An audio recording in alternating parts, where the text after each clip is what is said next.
नमस्कार दोस्तों। आज मैं प्रधानमंत्री जी ये जल संचय के लिए रहीम के दोहा कह रहे हैं। रहीमन पानी राखिए बिन पानी सब सून। तो इस पर मैं व्याख्या कर रहा हूँ कि इस संदर्भ में रहीम जी ने नहीं कहा है। रहीम जी जो थे ये बैरम खां जो अकबर के संरक्षक थे द्वितीय पानीपत के युद्ध में जो 5 नवंबर 1556 को हुआ था। हेमू राजा था और बैरम खां एक नमक का व्यापारी था जो अपने काबिलियत और मेहनत के बल पे उनका सेनापति भी बने और संरक्षक भी बने। जैसे प्रधानमंत्री जी चाय के व्यापारी थे, इन्होंने अब काबिलियत और मेहनत के बल पे ये प्रधानमंत्री बने। तो मैं बता देता हूँ कि इसका ये अर्थ नहीं था कि जल संचय करना है। इसका मतलब रहीम जी ने इस दोहा में बताया था कि आटा को नम्र बनाने के लिए पानी की आवश्यकता होती है, और इसी तरह मोती का जो मूल्य है आभा के कारण है। तो उसी संदर्भ में इन्होंने बोला था कि व्यवहार में विनम्रता होनी चाहिए, नम्रता होनी चाहिए। उसी संदर्भ में ही बोला था रहमान पानी रखिए बिन पानी सब सून। तो नम्रता की जहाँ तक की बात है, व्यवहार की जहाँ तक बात है, ये पानी मतलब इज्जत भी होता है कि पानी उतरना मतलब किसी का इज्जत उतारना। तो इस संदर्भ में आप देखिए कि आज के दौर में क्या हो रहा है, नहीं हो रहा है, किस तरह से लोगों को परेशान किया जा रहा है। जिसको पा रहे हैं जो शासन प्रशासन के लोग या जो सत्ता पर बैठे हुए हैं, किस तरह से इंसल्ट कर रहे हैं, किसी से छिपा हुआ नहीं है। रहीम जी ने एक और दोहा कहा था कि रहीमन रखिए बड़न को रहीमन रखे बड़न को लघु न किए डार, जहाँ काम आए सुई काग करे तलवार। इस दोहा के माध्यम से ये कह रहे हैं कि जब आपको बड़े लोगों से दोस्ती हो जाए तो छोटों को तिरस्कार नहीं करना चाहिए, छोटों को उत्पीड़न नहीं करना चाहिए, छोटों का शोषण नहीं करना चाहिए।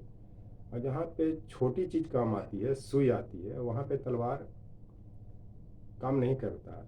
रहीम जी इस दोहा से ये बताना चाह रहे हैं कि जो सुई जो है वो छोटे छोटे चीज़ों को, या बड़े बड़े चीज़ भी फट जाते हैं या रिश्ता में दरार आ जाता है, उसको जोड़ता है।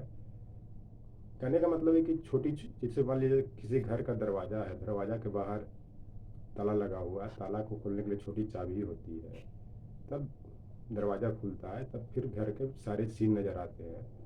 इसे कहने का मतलब ये है कि छोटी छोटी विचार भी समाज में, देश में बदलाव ला सकता है। लेकिन आज के दौर में देख लीजिए, इनका जो प्रधानमंत्री का जो दोस्ती है, जो काम कर रहे हैं सब बड़े लोगों के लिए, कैपिटलिस्ट के लिए, चाहे अडानी हो चाहे अंबानी हो, और छोटे छोटे लोग को किस तरह से इन्होंने मारा है। पहले तो डिमोनेटाइजेशन करके, उसके बाद जीएसटी लगा करके, उसके बाद लॉकडाउन लगा करके। ये सिर्फ कहने से नहीं हो जाएगा, पहले दोहा कहने का कुछ सोचना चाहिए। और जहाँ तक जल संचय की बात है, तो जल संचय करने के लिए ये जो बड़े बड़े हर घर नल जल की बात कर रहे हैं, तो जब पानी रहेगा तभी ना आप उसको ज़मीन से या भूमि से निकालिएगा। मेरा कहना है कि जहाँ जहाँ तालाब भर दिए गए हैं, और खासकर ग्रामीण इलाके में चाहे नहर पैन पोखरा भर दिया गया है, उसको आप सफाई करवाएं, पानी अपने आप पहुँच जाएगा। इसलिए इस दोहा का इससे कोई रिलेशन नहीं है। वो सभ्यता की बात करता है, नम्रता की बात करता है, विनम्रता की बात करती है, तानाशाही की बात नहीं करती है। दूसरी चीज़ की, अकबर के दरबार में नौ नवरत्न थे, उसमें रहीम थे। इनका नाम भी अब्दुल रहीम में खाने खाना था। जैसे फैजी भी थे, तानसेन थे, मुला दाऊद था। इस तरह से इनके दरबार में नौरव बीरबल भी थे, टोडरमल भी थे। मैंने एक तरह से ये एडवाइजरी कमेटी थे, उससे सलाह लेते थे। लेकिन इनके दरबार में किस तरह के लोग हैं, ये किसी से छिपा हुआ नहीं है। अभी जो इनका जो दौर चल रहा है, रहीम का इस दोहा को साकार करने की ज़रूरत है। रहीमन धागा प्रेम का मत तोड़ो चटकाए, टूटे पर भी ना जुड़े, जुड़े घाट पे जा। कहने का मतलब कि अभी जो सांप्रदायिक सौहार्द स्थापित करने की बात करनी चाहिए। उसके बाद जितने लोगों को, जो खासकर एक दूसरे को देखना नहीं चाह रहे संप्रदाय के लोग, जितना लोगों के मन में घृणा भर दी गई है, इसको पर बल देने की बात है, इसको मजबूत करने की बात है। तभी दोहा साकार होगा। और रहीम में एक क्वालिटी था कि जब वो दान करते थे तो अपनी आंखें को नीचे नीचे कर लेते थे। उसी दौर के जो एक तुलसीदास कवि थे जिन्होंने रामायण भी लिखा था, जो अवध के थे, तो उन्होंने रहीम से प्रश्न किया था कि रहीम आप दान करते हैं तो क्यों नहीं इनको नीचे कर लेते। तो उन्होंने रहीम ने दो पंक्तियां लिख करके भेजा था, देनहार कोई और है जाको नीचे नहीं। उनका कहना था कि देने वाला कोई और है, ये तो मैं सिर्फ एक माध्यम हूँ देने के लिए। लेकिन आज के दौर में देख लीजिए कि देना तो दूर की बात है, जो भी जनता के पास है उसको छीन लिया जा रहा है। वो आँख को ऊंचा करके, नज़र से नज़र मिला करके, जबकि सारी संसाधन इस देश की जनता की है। देश की जनता के साथ साथ जो भी इसमें जो प्राकृतिक संपदा जो प्रकृति की ओर से दिया गया है, चाहे कोयला हो, पेट्रोल हो, इस तरह जो भी संसाधन है सब देश के संसाधन है। देने क्या, ये तो ज़बरदस्ती छीन लिया जा रहा है। और कहीं भी देख लीजिए ट्राइबल क्षेत्र में या कहीं पे भी उसको किस तरह से वहाँ से माइग्रेट करवाया जा रहा है, उत्पीड़न किया जा रहा है। तो आप इसे समझ सकते हैं। दूसरी चीज़ की, मैं प्रधानमंत्री से उम्र में, अनुभव में, पावर में, हर चीज़ में छोटा हूँ, कम भी हूँ। लेकिन इसमें बिहारी का भी एक दोहा है, सत सैया के दोहरे जोर नावक के तीर, देखन में छोट लगन घाव करे गंभीर। तो बिहारी का जो दोहा इस संदर्भ में चरितार्थ या संकल्पना प्रस्तुत करता है कि जो भी देश के लोग हैं जो छोटी छोटी काम भी कर रहे हैं या बोल रहे हैं या विरोध कर रहे हैं, वो देश हित में कर रहे हैं, इस देश की मजबूती की बात कर रहे हैं। तो सिर्फ बोलने से नहीं हो जाएगा। और मध्यकाल में किस तरह की स्थितियां व्याप्त थी, किस तरह से महिलाओं के साथ दुर्व्यवहार किया जा रहा था, बलात्कार किया जा रहा था, और सामंतवादी व्यवस्था थी, इनके समान किस तरह से उत्पीड़न मचाते थे। कारण कि भूमि और महिला को प्रॉपर्टी का पार्ट माना जाता है, और भूमि और महिला में गहरा संबंध है, इतिहास उठा करके देख लीजिए। लेकिन अकबर काल में बहुत सा इसमें सुधार आया। इस कारण भारतीय इतिहास में तीन ही शासक महान माने जाते हैं, Akbar the great, Ashoka the great, Alexander the great. उसका कारण था कि अकबर ने सांप्रदायिक सौहार्द स्थापित करने की बात की, सब सांप्रदायिक लोगों को सम्मान दिया, पानी दिया, इज्जत दिया, और सबको विचारों पर मनन करता था, उसके बाद वो निर्णय लेता था। लेकिन आज के दौर में देख लीजिए कि कोई संप्रदाय अगर सुरक्षित महसूस कर रहा हो, चाहे हिंदू हो, मुस्लिम हो, सिख हो, ईसाई हो, बौद्ध हो, जैन हो, तो आप लोग बता दें।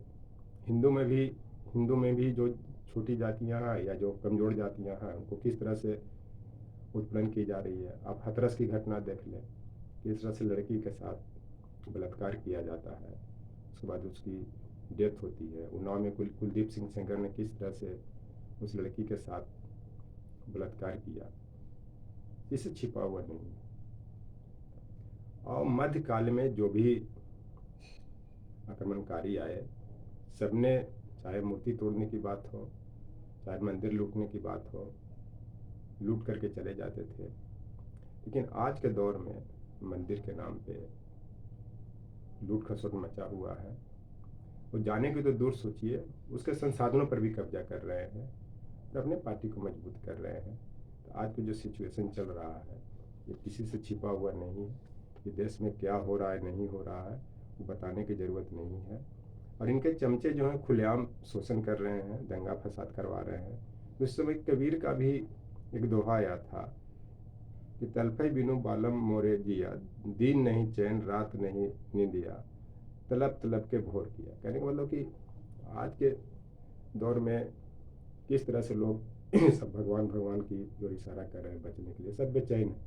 जैसे मध्यकाली में जो इतना आतंक मचा हुआ था कि जो भी कवि आए भक्ति काल में, चाहे कबीर हो, रहीम हो, सूरदास हो, दोहा के माध्यम से इन्होंने सांप्रदायिक सौहार्द स्थापित करने की बात की, ईश्वर के ध्यान करने की बात की। काहे कि जब कोई शासक का प्रत्यक्ष रूप से विरोध नहीं कर पाता, उसका साहित्य का सहारा लेता है। ब्रिटिश काल में भी देख लीजिए, चाहे भारतेंदु हरिश्चंद्र हो, जयशंकर प्रसाद हो, महादेवी वर्मा हो, क्योंकि उन लोग छायावाद के दौर में के कवि थे, और छाया का मतलब प्रतीक बना करके कहते हैं, जो कि डायरेक्ट ब्रिटिश गवर्नमेंट को विरोध नहीं कर सकते थे।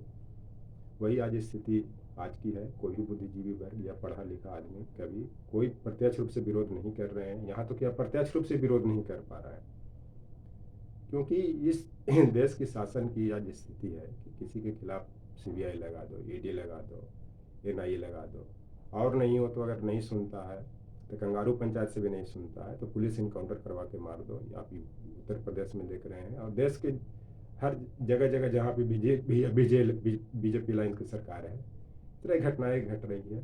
यहाँ पे बालम का मतलब तलफे बिना बालम बिया जिया का मतलब पति से नहीं है, ये ईश्वर से है, कि ईश्वर लोग एकदम प्रार्थना कर रहे हैं कि मुझे बचाओ।